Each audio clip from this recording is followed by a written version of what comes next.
read the Bible. It is God's special word. I love to read the Bible, and this is what I've heard. Yes, Jesus loves me. Yes, Jesus loves me. Yes, Jesus loves me. The Bible tells me so. When I read the Bible. Hai, selamat pagi adik-adik semuanya. Berjumpa lagi kita di ibadah Immanuel Kids. Saat ini kita akan sama-sama beribadah kepada Tuhan. Untuk itu adik-adik yang ada di rumah, siapkan diri adik-adik untuk sama-sama kita beribadah kepada Tuhan. Oke? Namun sebelum itu, mari kita sama-sama satu dalam doa, kita berdoa. Bapa yang baik, kami mengucap syukur di pagi hari ini. Kami boleh ada lagi sebagaimana kami ada saat ini Tuhan. Saat ini kami akan beribadah kepadamu. Engkau sertai ibadah kami dari permulaan, pertengahan, hingga bisa berakhir dengan baik. Terima kasih Bapa yang baik, berikan kami hati yang fokus untuk kami beribadah kepadamu Tuhan. Terima kasih. Inilah doa kami dengan ucapan syukur di dalam nama Tuhan Yesus Kristus. Haleluya. Yang percaya sama-sama kita katakan amin. Oke, selamat beribadah adik-adik.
Blessed Jesus, lead me on.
Cici mau undang kita bangkit berdiri lagi yuk. Kita muji Tuhan sekali lagi yuk. Kita menyanyikan pujian tadi satu kali lagi. Oke, yuk.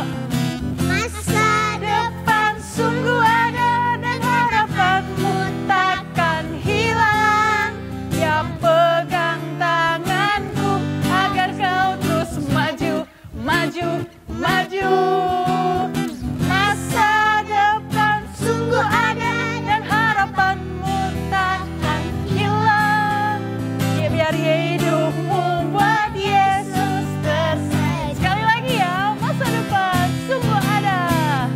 Masa depan Sungguh ada dan harapanmu takkan hilang. Pegang tanganku agar kau terus maju, maju, maju. Yeay. Masa depan sungguh ada dan harapanmu takkan hilang. Biar hidupmu buat Yesus tersenyum. Yeay. Haleluya, puji Tuhan. Oke, kita akan mendengarkan firman Tuhan. Sebelum duduk, kita mau berdoa dulu ya adik-adik. Ayo mari kita berdoa. tangan, tutup mata, kita mau berbicara dengan Tuhan. Tuhan Yesus, terima kasih untuk pagi yang indah ini. Kami sebentar lagi ingin mendengarkan firman-Mu. Berkati Cici Lisa yang akan memimpin firman-Mu. Dalam nama Tuhan Yesus Kristus. Haleluya. Amin. Oke, adik-adik semua yang ada, yuk sama-sama kita bilang dulu haleluya sebanyak 3 kali ya. 1, 2, 3. Haleluya, haleluya, haleluya. Yeay, kita akan mulaikan firman Tuhan kita. Nah, firman Tuhan hari ini berjudul Q&A, yang artinya question and answer and action. Oke, hari ini artinya itu adalah ada pertanyaan dan akan ada jawaban. Juga akan ada apa yang harus kita lakukan dari apa yang menjadi pertanyaan dan jawaban kita. Oke, hari ini kita nggak berbicara di luar dari firman Tuhan ya. Tapi sebelumnya, yuk bawa dulu Alkitabnya yuk. Coba yang udah bawa Alkitabnya dilambai-lambaikan, Alkitabnya diangkat nih kayak teman-temannya tuh. Ya, yeah. Ayo ambil dulu Alkitabnya. Sudah ya. Yuk, kita akan buka Alkitab kita. Tapi sebelum kita buka Alkitab, kita mau ngomongin apa ya? Di sini ada kedua teman kita. Yang satu namanya Karen, yang satu namanya Maxwell. Oke, Karen dan Maxwell. Siapa di antara kalian yang mau duluan bertanya? Aku. Oke, apa? Cilisa, Ah. apa bukti Tuhan Yesus cinta sama aku? Ya, apa ya adik-adik ya? Apa bukti Tuhan Yesus cinta sama aku? Apa kira-kira? Coba kita buka Alkitab kita dulu deh. Biar jawabannya nggak keluar dari firman Tuhan ya. Coba kita buka di dalam Yohanes 3 ayat 16. Apa sih yang menjadi bukti Tuhan Yesus itu cinta sama aku? Itu yang menjadi pertanyaan Maxwell ya. Apa bukti Tuhan Yesus cinta sama aku? Apa ya buktinya? Coba kita baca dulu yuk, Yohanes 3 ayat 16. Setelah hitungan ketiga kita baca ya. 1, 2, 3. Karena begitu besar kasih Allah akan dunia ini, sehingga Ia telah mengaruniakan anaknya yang tunggal, supaya setiap orang yang percaya kepadanya tidak binasa, melainkan beroleh hidup yang kekal. Amin. Itu tadi kita udah baca ayatnya ya. Apa bukti Yesus cinta sama aku? Buktinya Yesus sudah memberikan hidupnya untuk menebus dosa kita. Dan itu merupakan cinta terbesarnya Yesus. Cinta terbesar Yesus adalah saat Yesus memberi dirinya disalib. Nah, dia memberi diri disalib untuk apa? Untuk memberikan kita keselamatan. Jadi kalau Tuhan Yesus nggak cinta sama kita, Tuhan Yesus nggak mengasihi kita, dia nggak mungkin mengorbankan dirinya untuk disalib. Dan juga kita nggak mungkin bisa selamat. Nah ya kan? Jadi apa yang harus kita lakukan? Kita harus mencintai Tuhan dengan hati kita, dengan tidak berpura-pura. Ya, terus gini adik-adik, kalau kita udah mencintai Tuhan, apa sih tandanya kalau kita udah mencintai Tuhan? Kan kita nggak bisa tahu orang itu udah mencintai Tuhan bener nggak ya? Kita nggak bisa cuma menebak dari apa yang kita lihat kan. Dia bilang aku cinta Tuhan kok, tapi kita bisa tahu nggak dia benar-benar cinta Tuhan? Nah, sekarang pertanyaannya apa tandanya sih kalau orang itu mencintai Tuhan? Apa tandanya sih kalau Maxwell mencintai Tuhan? Apa tandanya sih kalau Karen mencintai Tuhan? Nah, apa tandanya? Itu coba kita buka dalam 1 Yohanes 5 ayat 2. Ya, 1 Yohanes 5 ayat 2 kita buka. 1 Yohanes 5 ayat 2. Kita baca sama-sama ya. Sekali lagi, 1 Yohanes 5 ayat 2. Kita baca sama-sama setelah hitungan yang ketiga. 1, 2, 3. Inilah tandanya bahwa kita mengasihi anak-anak Allah, yaitu apabila kita mengasihi Allah serta melakukan perintah-perintahnya. Nah, berarti apa tandanya? Adalah melakukan firman. Perintah Tuhan adalah firman-Nya. Jadi kalau kita lihat orang itu katakan dia cinta Tuhan tapi dia nggak lakukan firman, berarti dia cinta Tuhan nggak? Tidak. Iya, betul. Berarti dia nggak cinta Tuhan. Oke, Maxwell, udah dijawab pertanyaannya ya? Sudah. Oke, terus ada lagi pertanyaan? Saya.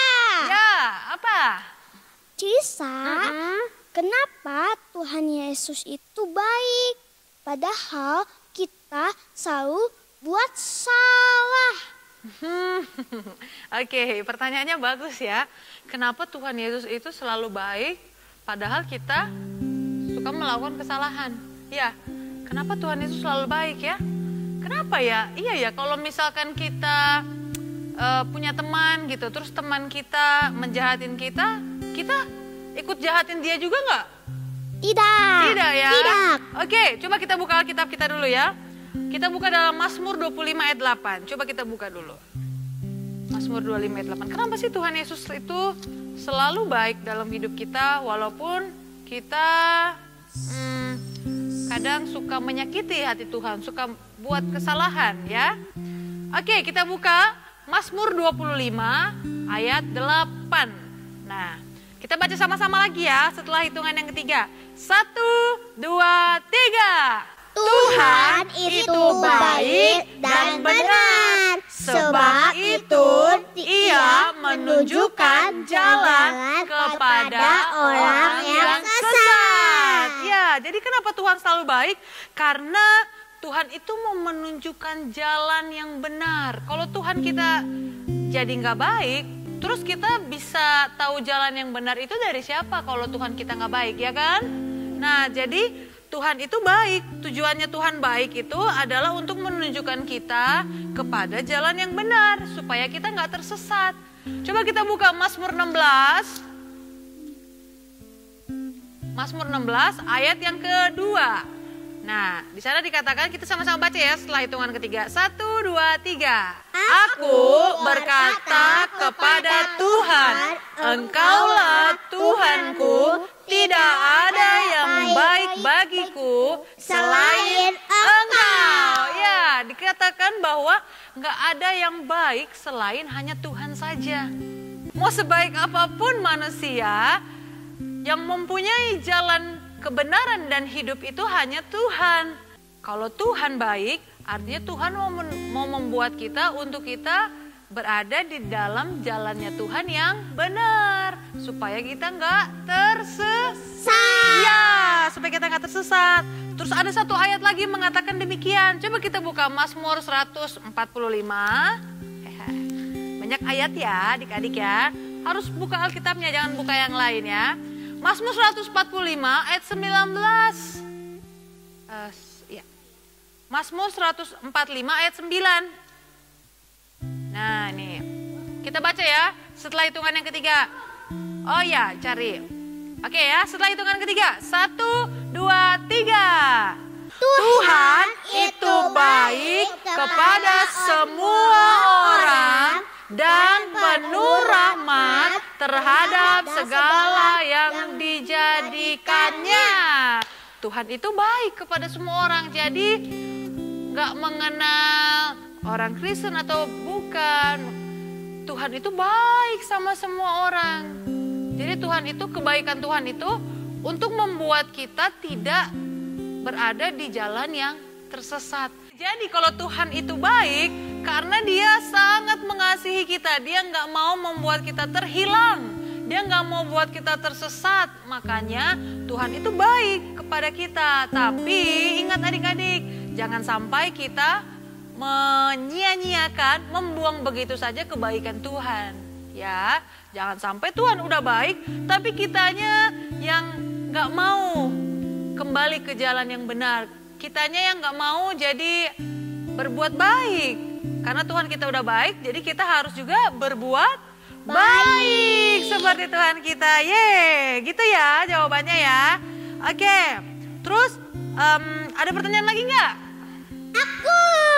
Ya, apa pertanyaannya? Cilisa, Tuhan Yesus Ya. suka marah nggak sih? Tuhan Yesus suka marah nggak sih? Kalau menurut Karen Tuhan Yesus suka marah nggak sih? Enggak. Enggak. Tuhan Yesus nggak suka marah ya. Tapi di Alkitab ada yang dibilang Tuhan Yesus marah. Di Alkitab ada yang dibilang Tuhan Yesus bukan cuma marah. Di Alkitab juga dibilang dia sampai membalikan. Orang-orang bilang itu kayak apa ya? Kayak orang lagi marah ya. Kayak lagi marah ya. Semua di itu ya. Di apa ya? Cici juga bingung ya.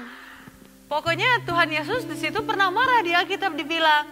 Nah, sekarang tadi Maxwell nanya kalau Tuhan Yesus suka marah nggak sih ya?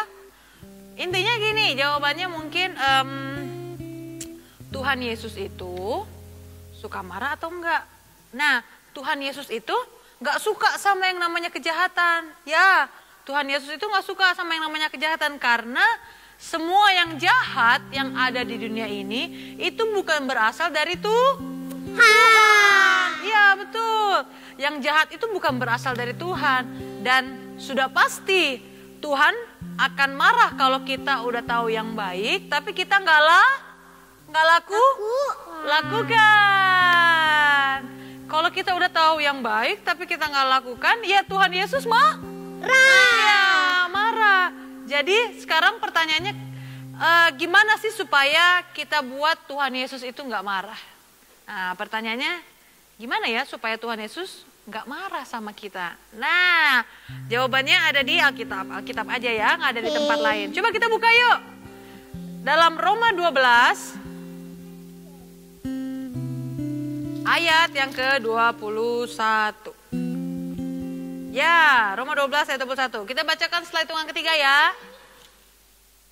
Ya, kita baca ya. 1, 2, 3. Janganlah kamu kalah terhadap kejahatan, tetapi kalahkanlah kejahatan dengan Kebaikan. ya, betul. Jadi, gimana yang harus apa yang harus kita lakukan supaya Tuhan Yesus nggak marah? Adalah lakukan yang baik, yang menyenangkan hati Tuhan. Betul. Jadi kalau misalkan ada yang jahat, ada orang jahat sama kita, tadi firman Tuhan katakan kita harus kalahkan. Ya, kita harus kalahkan kejahatan dengan kebaikan. Iya, betul. Jadi kita harus kalahkan kejahatan dengan kebaikan. Kalau kita tahu itu jahat, berarti kita lakukan yang baiknya itu gimana sih? Agar kita menyenangkan hati Tuhan. Ya adik-adik semua ya. Coba ayat terakhir, 1 Tesalonika 5 ayat 22. Nah, ini ayat terakhir ya. Ayat terakhir. 1 Tesalonika 5 ayat 22. Kita baca setelah hitungan ketiga ya. 1, 2, 3. Jauhkanlah dirimu dari segala jenis kejahatan. Ya, jadi intinya supaya Tuhan Yesus nggak marah, kita harus menjauhi yang namanya kejahatan. Betul. Jadi kalau ada yang kita tahu yang baik, tapi kita nggak melakukan yang baik itu, ya Tuhan Yesus marah sama kita. Jadi apa yang harus kita lakukan? Kita kalahkan kejahatan dengan kebaikan. Dan yang tadi kita baca, kita harus menjauhkan diri dari segala jenis kejahatan. Cukup ya pertanyaannya sampai situ aja dulu ya. Nanti kalau ada pertanyaan lagi, kita akan bertanya lagi di yang berikutnya, di pertemuan berikutnya. Oke. Kita tutup Alkitabnya yuk. Ya, tutup Alkitabnya. Yuk, Cici mengundang kita semua bangkit berdiri yuk. Ayo bangkit berdiri, taruh aja Alkitabnya di situ ya. Ya, bangkit berdiri ya, kita mau berdoa. Nah, tapi sebelum kita mau berdoa akhir, doa firman akhir, Cici rindu kita mau berdoa untuk bangsa Indonesia ini ya. Oke ya, kita sama-sama tutup mata kita lipat tangan. Yuk kita berdoa. Tuhan Yesus, kami sudah selesai firman Tuhan. Kami mau berdoa untuk bangsa Indonesia. Tuhan berkati bangsa Indonesia ini. Jauhkanlah bangsa Indonesia ini dari virus, dalam nama Tuhan Yesus Kristus. Haleluya. Amin. Kita berdoa lagi. Tuhan, kami bersyukur Tuhan untuk firman Tuhan saat ini. Kami sudah mendengarkan firman-Mu dan berkati setiap anak-anak yang mendengarkan yang ada. Biarlah mereka semua boleh mengerti apa yang menjadi isi firman Tuhan ini dan melakukannya seturut dengan kehendak Tuhan. Karen juga yang sudah berdoa buat bangsa Indonesia ini, Tuhan berkati hidupnya. Dan kami serahkan setiap doa kami ke dalam tangan Tuhan. Kami mengucap syukur, kami tutup firman kami pada saat pagi hari ini di dalam nama Tuhan Yesus Kristus. Sama-sama kita katakan, amin. Jesus loves me. Yes, Jesus loves me. Yes, Jesus loves me. The Bible tells me so. Oke, puji Tuhan. Saat ini kita sudah sama-sama Q&A. Sudah mendengarkan kebenaran firman Tuhan, sudah belajar firman Tuhan bersama teman-teman tadi. Ada juga Cilisa, ada Maxwell, ada Karen. Nah, saat ini kita sebagai anak-anak Tuhan yang cinta Tuhan, kita bukan hanya menjadi pendengar firman Tuhan, tetapi kita mau menjadi pelaku-pelaku firman Tuhan dan melakukan firman Tuhan dalam kehidupan kita sehari-hari. Puji nama Tuhan. Saat ini adik-adik, kita akan menutup ibadah kita pada pagi hari ini. Untuk itu mari kita satu dalam doa, kita berdoa. Kami mengucap syukur Tuhan buat setiap kebaikan Tuhan dalam hidup kami. Kami boleh belajar firman Tuhan, kami boleh sama-sama mendengarkan kebenaran firman Tuhan. Biarlah firman ini Tuhan bertumbuh dalam hidup kami dan kami mempraktekkan dalam kehidupan kami sehari-hari. Terima kasih Bapa yang baik. Kami akhiri ibadah kami pada pagi hari ini dengan ucapan syukur hanya di dalam nama Tuhan Yesus Kristus. Haleluya, amin. Puji Tuhan, sampai ketemu di ibadah Immanuel Kids minggu depan. Dadah. It shows me how to love. And when I read the Bible, it makes me think of how, yes, Jesus loves me. Yes, Jesus loves me. Yes, Jesus loves me. The Bible tells me so. The Bible tells